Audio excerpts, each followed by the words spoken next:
Je suis Christelle Bruguier-Soriano, PDG d'IES, Initiative pour une économie solidaire, qui est une société coopérative d'intérêt collectif dont le métier est de financer et accompagner des entreprises sur la région Midi-Pyrénées et Languedoc-Roussillon. Donc on sélectionne nos entreprises sur des critères sociaux de création d'emplois, des critères environnementaux, culturels, et ça nous permet d'agir sur un contexte économique régional pour créer une dynamique de qualité et de création d'emplois.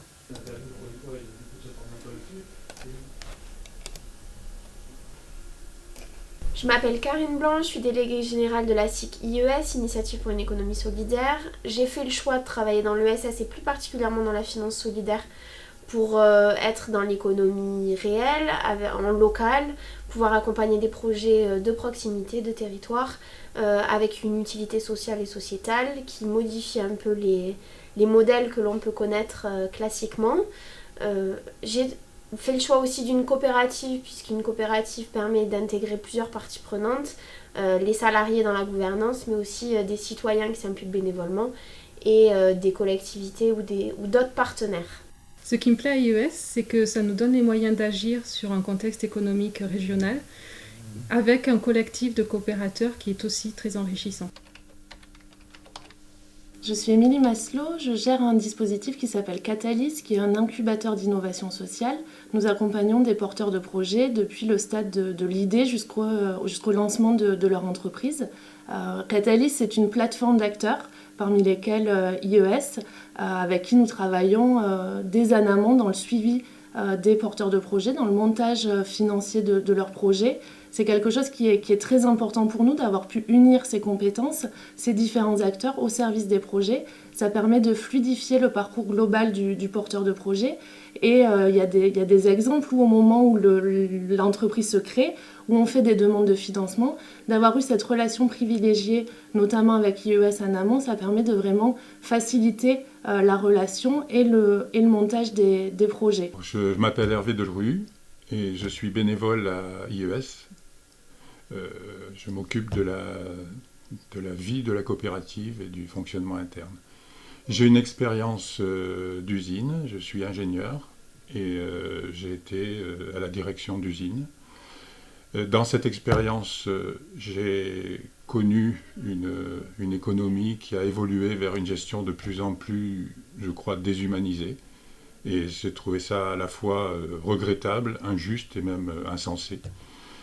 C'est dans cette continuité, en quelque sorte, que je suis arrivé à IES pour m'engager dans un projet d'économie qui est plus respectueuse des personnes, qui est respectueuse de l'environnement.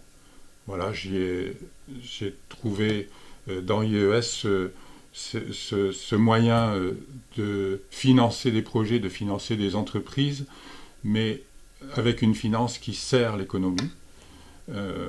Voilà, je trouve que ce projet est sensé, il reprend du sens et il est exemplaire. Et je crois beaucoup à l'exemplarité.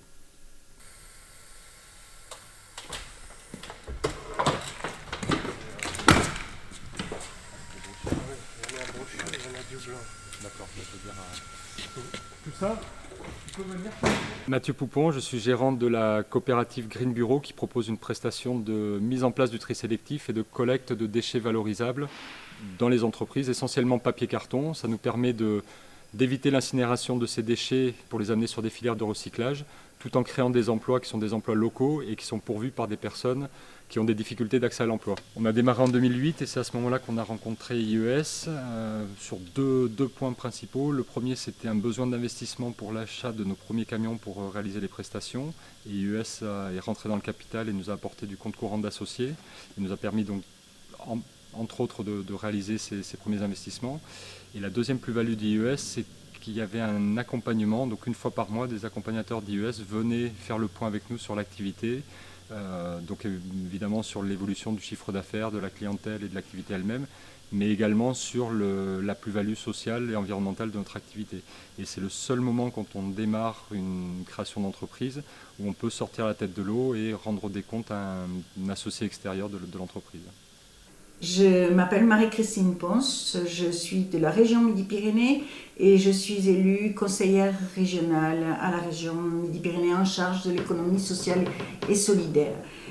Cette forme d'économie, je la considère comme une force économique et à la fois un modèle du fait de sa volonté en termes de gouvernance démocratique, du fait de sa nécessaire besoin de l'équilibre de gestion, mais en même temps de ne pas mettre au cœur la financiarisation, mais surtout les personnes qui y travaillent ou les habitants auxquels cette économie rend service sur le territoire.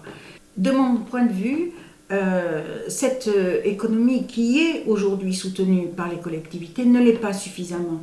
Nous devrions doubler ou tripler les soutiens à cette économie, à cette forme d'économie. Nous investissons beaucoup dans l'économie classique et il est aujourd'hui injuste que cette forme d'économie qui priorise les habitants et les habitantes et une gouvernance exemplaire ne soit pas soutenue de manière plus importante.